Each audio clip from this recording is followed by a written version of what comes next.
Gilas naman. So, gano'ng kalaki para sa iyo na kasama ka ulit sa Puto?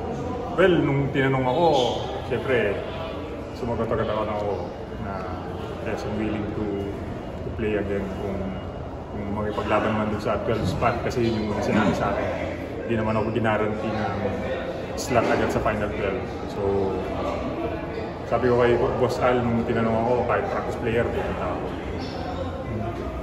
Does it feel lang na palikaw Siyempre, na masaya. natin? After how many years? 2 years yata? 2000 last ko. Siyempre, na-miss ko rin. Iba yung feeling pag nandun ka. Hindi lang parang hindi gaya sa TV. Iba yung pakiramdam pag bansa mo yung dalawa. Papasok dun, kung sakaling pumasok dun sa pinaka-line-up, medyo mabigat-bigat din yung well, kaya nga may training camp para yun, malaman kung kayang pumasok sa Final 12. So,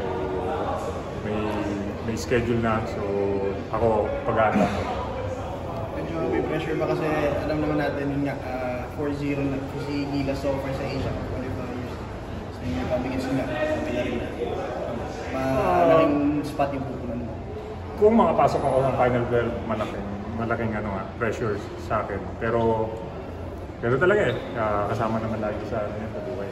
So, nasa sa akin na lang kung paano ko i-take yung pressure na yun. Tingin mo yung dahil pabigyan na sila coach team, naging...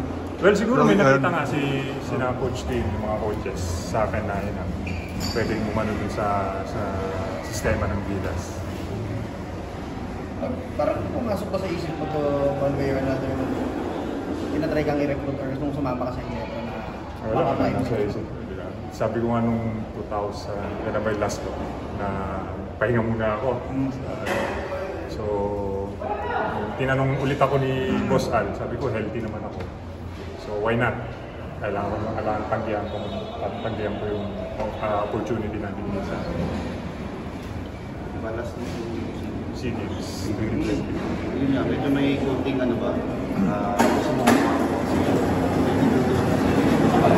Siyempre, anytime naman ang matatalo ka, kailangan gusto mo makabawi.